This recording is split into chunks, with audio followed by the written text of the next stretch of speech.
అందరికీ praise Lord. Very good morning to all of you. How are you doing today? మీరు అనుకుంటున్నారా నా వల్ల ఏం ప్రయోజనం లేదు భూమి మీద అనుకుంటున్నారా? లేక ఎవరినైనా మనం చూసినప్పుడు వీరి ద్వారా ఏం జరుగుతుంది, వీరు వేస్ట్గా అన్ని మనం ఎఫర్ట్స్ చేస్తున్నాము, వారి ద్వారా ఏం జరుగుతుంది అని మనం తీసి పడేస్తాం కదా.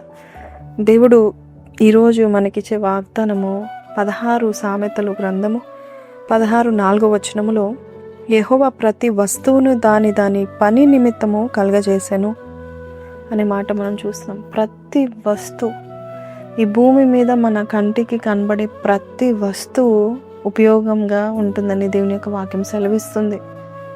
నువ్వు అనుకుంటున్నావేమో ఈ ఇంట్లో వీరి వల్ల ఏమి ఉపయోగం, నా శత్రువుల వల్ల ఏమి ఉపయోగం, లేక నా వల్ల ఏమి ఉపయోగం అనుకుంటున్నావు. చిన్నతనంలో నాకు తెలిసిన ఆకుకూరలు మూడే ఆకుకూరలు, పాలకూర, తోటకూర, గోంగూర.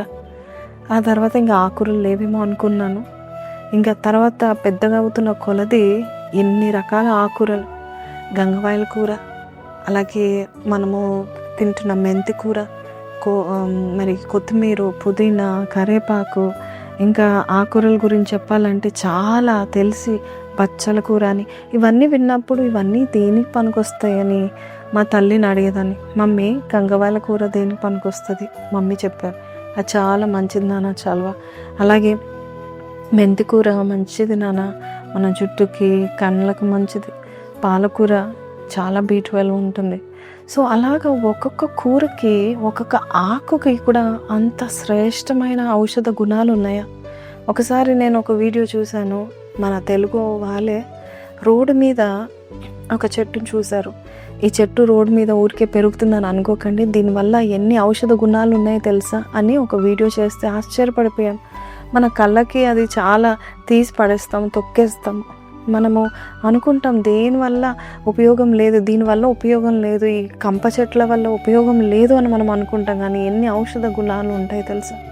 ఈరోజు దేవాది దేవుడు నీ జీవితంలో కూడా ఏది జరిగినా, నీకు ఏది దేవుడు అనుమతించినా, అది దుఃఖమే కావచ్చు, శ్రమే కావచ్చు, వేదనే కావచ్చు, సంతోషమే కావచ్చు, అన్ని విధాలు అన్నీ కూడా దేవుని యొక్క కార్యం నీ జీవితంలో జరిగించడానికి పనిచేస్తూ ఉంటాయి.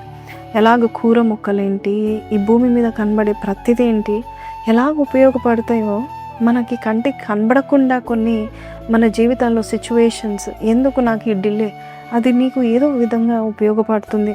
నీ క్యారెక్టర్ని ఎన్హాన్స్ చేయడానికో, లేక నీ జీవితంలో ఏదైనా ఆలస్యమైన, నీ కోపం ఎక్కువైన, పేరెంట్స్ అలా ఉన్నారు, భర్త అలా ఉన్నాడు, బిడ్డలు అలా ఉన్నారు, భార్య అలా ఉంది, నాకు నెమ్మది లేదని నువ్వు అనుకుంటున్నావు.